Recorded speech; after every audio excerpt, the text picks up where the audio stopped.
ಕೋಡಿಮಠದ ಸ್ವಾಮೀಜಿಯಿಂದ ಸಂಕ್ರಾಂತಿಯ ಭವಿಷ್ಯ ನುಡಿಯಲಾಗಿದೆ. ರಾಜ್ಯ ರಾಜಕಾರಣದ ಬಗ್ಗೆ ಕೋಡಿಶ್ರೀ ಸ್ಫೋಟಕ ಭವಿಷ್ಯವನ್ನ ನುಡಿದಿದ್ದಾರೆ. ಕೋಡಿಮಠದ ಸ್ವಾಮೀಜಿಯಿಂದ ಸಂಕ್ರಾಂತಿಯ ಭವಿಷ್ಯ. ರಾಜ್ಯ ರಾಜಕಾರಣದ ಬಗ್ಗೆ ಕೋಡಿಶ್ರೀ ಸ್ಫೋಟಕ ಭವಿಷ್ಯವನ್ನ ನುಡಿದಿದ್ದಾರೆ. ಮತ್ತೊಮ್ಮೆ ಡಿಕೆಶಿ ಕನಸಿಗೆ ಕೋಡಿಮಠದ ಸ್ವಾಮೀಜಿ ತಣ್ಣೀರೆರಚಿದ್ದಾರೆ. ಯುಗಾದಿ ಹಬ್ಬ ಮುಗಿಯುವವರೆಗೂ ಸಿಎಂ ಸಿದ್ದು ಸ್ಥಾನ ಗಟ್ಟಿ. ಬಜೆಟ್ ವರೆಗೂ ರಾಜ್ಯದ ಮುಖ್ಯಮಂತ್ರಿಗಳ ಬದಲಾವಣೆಯೇ ಇರಲ್ಲ. ಮುಂದೆ ಏನಾಗುತ್ತೆ ಅನ್ನೋದನ್ನ ಯುಗಾದಿ ಹಬ್ಬಕ್ಕೆ ಹೇಳ್ತೇನೆ. ಕೋಡಿಮಠದ ಡಾಕ್ಟರ್ ಶಿವಾನಂದ ಶಿವಯೋಗಿ ರಾಜೇಂದ್ರ ಶ್ರೀ ಮಾತುಗಳನ್ನಾಡಿದ್ದಾರೆ. ಸಂಕ್ರಾಂತಿಯ ಭವಿಷ್ಯವನ್ನ ನುಡಿದಿದ್ದಾರೆ ಕೋಡಿಮಠದ ಸ್ವಾಮೀಜಿಯವರು. ರಾಜ್ಯ ರಾಜಕಾರಣದ ಬಗ್ಗೆ ಕೋಡಿಶ್ರೀ ಸ್ಫೋಟಕ ಭವಿಷ್ಯವನ್ನ ನುಡಿದಿದ್ದಾರೆ. ಮತ್ತೊಮ್ಮೆ ಡಿಕೆ ಶಿವಕುಮಾರ್ ಅವರ ಕನಸಿಗೆ ಕೋಡಿಮಠದ ಶ್ರೀಗಳು ತಣ್ಣೀರನ್ನ ಎರಚಿದ್ದಾರೆ. ಯುಗಾದಿ ಹಬ್ಬ ಮುಗಿಯುವವರೆಗೂ ಕೂಡ ಸಿಎಂ ಸಿದ್ದರಾಮಯ್ಯ ಅವರ ಸ್ಥಾನ ಗಟ್ಟಿಯಾಗಿರುತ್ತೆ. ಜೊತೆಗೆ ಬಜೆಟ್ ವರೆಗೂ ರಾಜ್ಯದ ಮುಖ್ಯಮಂತ್ರಿಗಳ ಬದಲಾವಣೆ ಇಲ್ಲ. ಮುಂದೆ ಏನಾಗುತ್ತೆ ಅನ್ನೋದನ್ನ ಯುಗಾದಿ ಹಬ್ಬಕ್ಕೆ ಹೇಳ್ತೇನೆ ಅಂತ ಕೋಡಿಮಠದ ಡಾಕ್ಟರ್ ಶಿವಾನಂದ ಶಿವಯೋಗಿ ರಾಜೇಂದ್ರ ಶ್ರೀ ಅವರು ಹೇಳಿಕೆಯನ್ನ ಕೊಟ್ಟಿದ್ದಾರೆ. ಸದ್ಯಕ್ಕೆ ಒಂದು ಸಂಕ್ರಾಂತಿಯ ಭವಿಷ್ಯವನ್ನ ನುಡಿದಿದ್ದಾರೆ ಕೋಡಿಮಠದ ಶ್ರೀಗಳು. ಸಾಕಷ್ಟು ಬಾರಿ ಇದೇ ರೀತಿ ಭವಿಷ್ಯವನ್ನ ನುಡಿದಿದ್ದಾರೆ. ಆಲ್ಮೋಸ್ಟ್ ಅದೆಲ್ಲವೂ ಕೂಡ ನಡೆದಿದೆ. ಹಾಗಾದ್ರೆ ಏನ್ ಮಾತನಾಡಿದ್ದಾರೆ ನೋಡೋಣ. ಅವರು ಸೂರ್ಯ ಅಂತದ್ದು, ಹಾಗಾಗಿ ಹೇಳಿಕೊಳ್ಳುವಂಥ ಯಾವುದೋ ಬದಲಾವಣೆ ಸೂರ್ಯ ಸಂಕ್ರಾಂತಿ ಪುರುಷನ ಮೇಲೆ ಹೇಳುವಂಥದ್ದು. ಹಾಗಾಗಿ ಹೇಳಿಕೊಳ್ಳುವಂಥ ಯಾವುದೋ ಬದಲಾವಣೆ ಏನು ಆಗೋದಿಲ್ಲ. ರಾಜಕೀಯಕ್ಕೆ ಏನು ತೊಂದರೆ ಇಲ್ಲ. ಯುಗಾದಿವರೆಗೆ ಸರ್ಕಾರ ಬದಲಾವಣೆ ಆಗಲ್ಲ. ಸಿಎಂ ಬದಲಾವಣೆ ಆಗ್ತದೆ ಅದು ಊಹಾಪೋಹ ಅಷ್ಟೇ. ಹೇಳಿದ್ದಲ್ಲ, ಸಂಕ್ರಾಂತಿ ಫಲ ಯುಗಾದಿ ಫಲ ಅಂತ. ಸಂಕ್ರಾಂತಿ ಫಲದಲ್ಲಿ ಬದಲಾವಣೆ ಲಕ್ಷಣ ಇಲ್ಲ. ಯುಗಾದಿ ಫಲದಲ್ಲಿ ನೋಡಿ ಹೇಳ್ಬೇಕು ಆಗುತ್ತೆ ಇಲ್ಲ ಅಂತ. ಅಲ್ಲಿವರೆಗೆ ಏನು ತೊಂದರೆ ಇಲ್ಲ.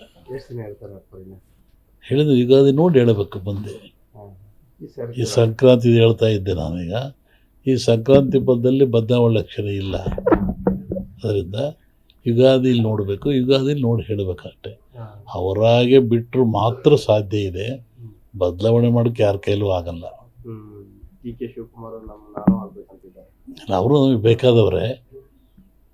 ಅವರು ಇದ್ದಾರೆ, ಪರಮೇಶ್ವರು ಇದ್ದಾರೆ, ಇನ್ನೂ ಹಲವರು ಇದ್ದಾರೆ. ದೈವ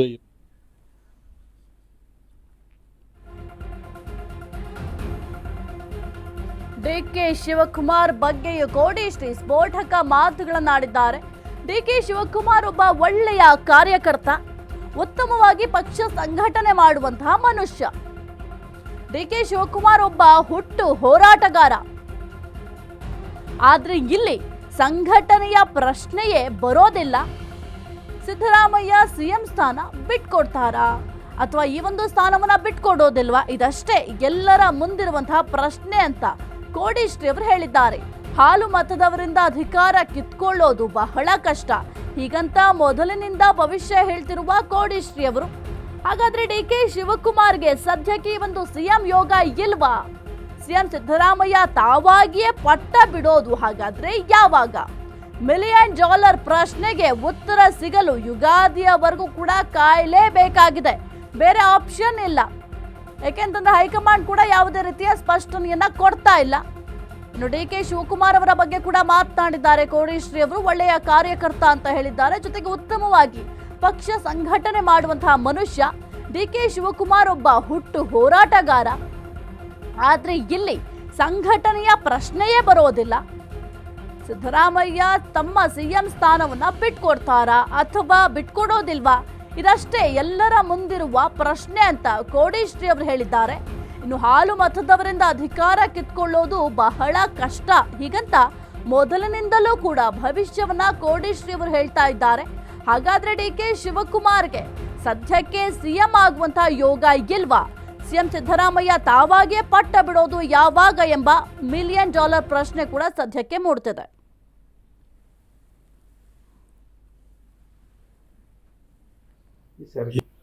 ಸೂರ್ಯ ಸಂಕ್ರಾಂತಿ ಪುರುಷನ ಮೇಲೆ ಹೇಳುವಂಥದ್ದು.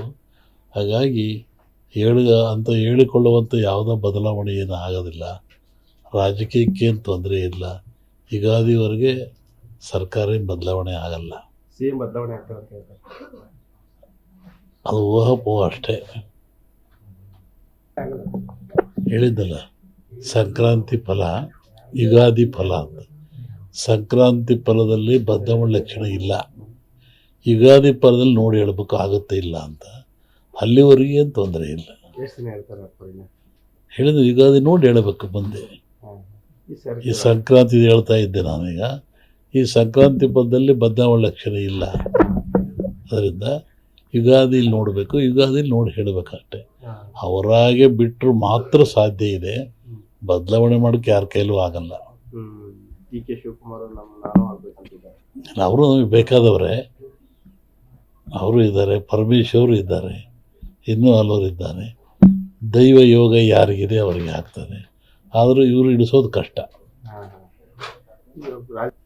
ಸೂರ್ಯ ಸಂಕ್ರಾಂತಿ ಪುರುಷನ ಮೇಲೆ ಹೇಳುವಂಥದ್ದು. ಹಾಗಾಗಿ ಹೇಳಿಕೊಳ್ಳುವಂಥ ಯಾವುದೋ ಬದಲಾವಣೆ ಏನು ಆಗೋದಿಲ್ಲ. ರಾಜಕೀಯಕ್ಕೇನು ತೊಂದರೆ ಇಲ್ಲ. ಸಿಎಂ ಡಿಸಿಎಂ ಮೇಲೆ ಮುಸ್ಲಿಂ ಮುಖಂಡರು ಕಿಡಿಕಾರ್ತಾ ಇದ್ದಾರೆ.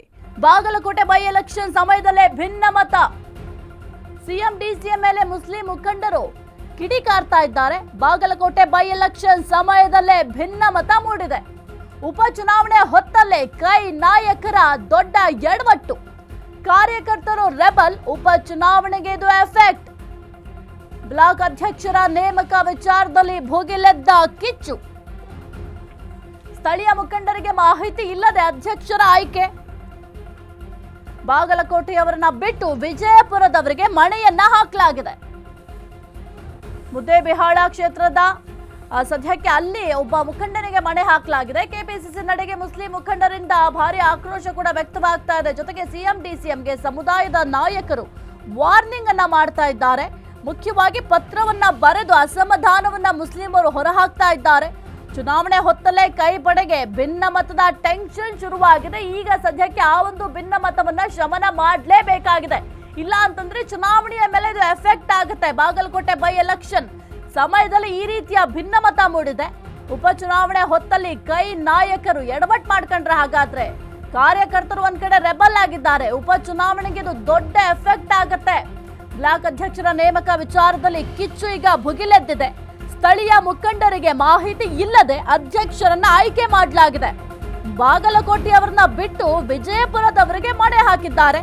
ಮುದ್ದೇಬಿಹಾಳ ಕ್ಷೇತ್ರದ ಅಕ್ಬರ್ ಮುಲ್ಲಾ ನೇಮಕಕ್ಕೆ ಬಹಳ ಕಿಡಿಯನ್ನ ಕಾರ್ತಾ ಇದ್ದಾರೆ. ಕೆಪಿಸಿಸಿ ನಡೆಗೆ ಮುಸ್ಲಿಂ ಮುಖಂಡರಿಂದಲೇ ಅಸಮಾಧಾನ ವ್ಯಕ್ತ ಆಗ್ತಾ ಇದೆ. ಇನ್ನು ಸಿಎಂ ಡಿಸಿಎಂಗೆ ಸಮುದಾಯದ ನಾಯಕರು ವಾರ್ನಿಂಗ್ ಅನ್ನು ಕೂಡ ಕೊಟ್ಟಿದ್ದಾರೆ. ಮುಖ್ಯವಾಗಿ ಪತ್ರ ಬರೆದು ತಮ್ಮ ಅಸಮಾಧಾನವನ್ನ ಮುಸ್ಲಿಮರು ಹೊರಹಾಕಿದ್ದಾರೆ. ಚುನಾವಣೆಯ ಹೊತ್ತಲ್ಲೇ ಕೈಪಡೆಗೆ ಭಿನ್ನ ಮತದ ಟೆನ್ಷನ್ ಈಗ ಶುರುವಾಗಿದೆ. ಕುರಿತು ಹೆಚ್ಚಿನ ಮಾಹಿತಿ ನೀಡ್ತಾರೆ ನಮ್ಮ ಪ್ರತಿನಿಧಿ ಆನಂದ್. ಸದ್ಯಕ್ಕೆ ಬಾಗಲಕೋಟೆ ಬೈ ಎಲೆಕ್ಷನ್ಗೆ ಕಾಂಗ್ರೆಸ್ ಬಿಜೆಪಿ ಇಬ್ರು ಕೂಡ ಸಕಲ ರೀತಿಯಲ್ಲಿ ಸಿದ್ಧತೆಯನ್ನ ಮಾಡ್ಕೊಳ್ತಾ ಇದ್ದಾರೆ. ಆದ್ರೆ ಈಗ ಕಾಂಗ್ರೆಸ್ ನಲ್ಲಿ ಏನಿದು ಎಡವಟ್ಟು, ಈಗ ಉಪಚುನಾವಣೆಗೆ ಈ ಒಂದು ಎಡವಟ್ಟು ಈಗ ಎಫೆಕ್ಟ್ ಆಗುತ್ತಾ ಅಂತ? ಯಾಕೆಂತಂದ್ರೆ ಬಾಗಲಕೋಟೆಯಲ್ಲಿರುವಂತಹ ಸ್ಥಳೀಯರಿಗೆ ಮಣೆ ಹಾಕದ್ ಬಿಟ್ಟು ವಿಜಯಪುರದಲ್ಲಿರೋರಿಗೆ ಯಾಕೆ ಮಣೆ ಹಾಕಬೇಕಾಗಿತ್ತು ಕಾಂಗ್ರೆಸ್ನವರು? ಏನೆಲ್ಲ ಅಪ್ಡೇಟ್ಸ್ ಇದೆ ಒಂದು ವಿಚಾರಕ್ಕೆ ಸಂಬಂಧಪಟ್ಟಂತೆ ಆನಂದ್? ಸಾಹಿತ್ಯ ಏನು ಅಂದ್ರೆ ಉಪಚುನಾವಣೆ ಏನು ಒಂದು ಕಾವು ನಿಧಾನವಾಗಿ ಏರುತ್ತಿದ್ದ ಸಂದರ್ಭದಲ್ಲಿ ಈಗ ಕಾಂಗ್ರೆಸ್ ಪಕ್ಷದಲ್ಲಿ ಒಂದು ಎಡವಟ್ಟಾಗಿದೆ ಅಂತ ಹೇಳ್ಬೋದು. ಯಾಕಂದ್ರೆ ಈ ಕಾಂಗ್ರೆಸ್ ಪಕ್ಷದ ಬ್ಲಾಕ್ ಅಧ್ಯಕ್ಷರನ್ನಾಗಿ ವಿಜಯಪುರದ ಮುದ್ದೇಬಿಹಾಳಿನ ನಿವಾಸಿಯಾಗಿರುವಂತ ಏನು ಅಕ್ಬರ್ ಮುಲ್ಲಾ ಎಂಬುವರಿಗೆ ನೇಮಕ ಮಾಡಿ ಆದೇಶ ಹೊರಡಿಸಿದೆ. ಈ ಹಿನ್ನೆಲೆಯಲ್ಲಿ ಸ್ಥಳೀಯರಿಗೆ ಒಂದು ಆಕ್ರೋಶ ವ್ಯಕ್ತವಾಗಿದೆ. ಈ ಬಗ್ಗೆ ಏನು ಮುಸ್ಲಿಂ ಸಮುದಾಯದ ಮುಖಂಡರು ಸೇರಿಕೊಂಡು ಒಂದು ಪತ್ರ ಹಾಕಿದ್ದಾರೆ. ಪತ್ರ ಜೊತೆಗೆ ಎಚ್ಚರಿಕೆ ಅಂತ ಸಹ ಅವರು ಸ್ಪಷ್ಟವಾಗಿ ಒಂದು ಉಲ್ಲೇಖ ಮಾಡಿದ್ದಾರೆ. ಸುಮಾರು 50 ಜನ ಇರುವಂತ ಒಂದು ಏನು ಮನವಿ ಪತ್ರವನ್ನು ಸಿಎಂ ಮತ್ತು ಡಿಸಿಎಂಗೆ ಕೊಟ್ಟಿದ್ದಾರೆ. ಈ ಸಂದರ್ಭದಲ್ಲಿ ಅವರು ಏನಂದ್ರೆ, ನೀವು ಸ್ಥಳೀಯವಾಗಿ ಯಾರಿಗೂ ಗಮನಕ್ಕೆ ತರದೆ ಒಂದು ಬ್ಲಾಕ್ ಅಧ್ಯಕ್ಷ ನೇಮಕ ಮಾಡಿದ್ದೀರಿ ಮತ್ತು ಈ ಚುನಾವಣೆ ಹತ್ತಿರ ಇರುವಾಗಲೇ ನೀವು ಈ ತರ ಮಾಡಿದ್ರೆ ಮುಂದೆ ಬರುವಂತ ಉಪಾಧ್ಯಕ್ಷ ಕಾಂಗ್ರೆಸ್ಗೆ ನಾವು ಪಾಠ ಕಲಿಸಬೇಕಾಗುತ್ತದೆ ಎಂಬ ಎಚ್ಚರಿಕೆ ಸಂದೇಶ ನೀಡಿದ್ದಾರೆ. ಇದರಿಂದ ಏನು ಒಂದು ಪಕ್ಷದಲ್ಲೇ ಒಂದು ಆಂತರಿಕ ಭಿನ್ನಮತ ಸ್ಫೋಟಗೊಳ್ಳುವಂತ ಸಾಧ್ಯತೆ ಇದೆ. ಯಾಕೆಂದ್ರೆ ಈಗ ಈ ಹಿಂದೆ ಬ್ಲಾಕ್ ಕಾಂಗ್ರೆಸ್ ಅಧ್ಯಕ್ಷಕ್ಕಾಗಿ ಒಂದು 3 ಜನ ಒಂದು ಮನವಿ ಕೊಟ್ಟಿದ್ರು. ಆ 3 ಜನ ಬಾಗಲಕೋಟೆ ಮತಕ್ಷೇತ್ರದ ಇದ್ರು. ಆದ್ರೆ ನೀವು ಬಾಗಲಕೋಟೆ ಮತಕ್ಷೇತ್ರದವರನ್ನು ಬಿಟ್ಟು ಬೇರೆಯವರಿಗೆ ಕೊಟ್ಟಿದ್ದೀರಿ. ಹೀಗಾದ್ರೆ ಪಕ್ಷದ ಸಂಘಟನೆ ಹೇಗೆ ಸಾಧ್ಯ? ಮತ್ತೆ ಚುನಾವಣೆ ಹೊತ್ತಿನಲ್ಲಿ ಈ ತರ ಮಾಡಿದ್ರೆ ಹೇಗೆ ಎಂಬುದನ್ನು ಒಂದು ಸ್ಪಷ್ಟವಾಗಿ ಉಲ್ಲೇಖ ಮಾಡಿ ಒಂದು 50 ಜನ ಹಾಕಿರೋದು ಒಂದು ವಿಶೇಷ ಇದೆ. ಯಾಕಂದ್ರೆ ಇದು ಕನ್ಫರ್ಮ್, ಫೋನ್ ನಂಬರ್ ಹಾಕಿದ್ರೆ ಇಂಥವ್ರನ್ನ ಹಾಕಿದ್ದಾರೆ ಎಂಬುದು ಕನ್ಫರ್ಮ್ ಆಗುತ್ತದೆ. ಈ ನೆಲೆಯಲ್ಲಿ ಒಂದು ಆಕ್ರೋಶ ವ್ಯಕ್ತ ಆಗಿದ್ದಕ್ಕೆ ಇದು ಬಿಜೆಪಿಗೆ ಮತ್ತು ಸ್ವಲ್ಪ ಮಟ್ಟಿಗೆ ಒಂದು ಒಳ್ಳೇದಂತ ಹೇಳ್ಬೋದು. ಈ ನೆಲೆಯಲ್ಲಿ ಇದು ಸಾರ್ವಜನಿಕಗಳಲ್ಲಿ ಒಂದು ಚರ್ಚೆ ಆಗ್ತದೆ. ಈಗ ಮುಂದಿನ ನಡೆ ಏನಾಗಲಿಕ್ಕೆ ಒಂದು ಕುತೂಹಲ ಮೂಡಿಸಿದೆ. ಇದು DCM ಮತ್ತು CMಗೂ ಸಹ ಒಂದು ತೆರೆನೋವಾಗಿ ಪರಿಣಮಿಸಿದೆ. ಮುಖಂಡರು ಇದು ಯಾವ ರೀತಿಯಾಗಿ ಶಮನಗೊಳಿಸ್ತಾರೆ ಎಂಬುದನ್ನು ಕಾಯ್ದು ನೋಡಬೇಕಾಗಿದೆ. ಸಾಹಿತ್ಯ. ಓಕೆ, ಥ್ಯಾಂಕ್ ಯು ಆನಂದ್ ನಿಮ್ಮೆಲ್ಲ ಮಾಹಿತಿಗಾಗಿ.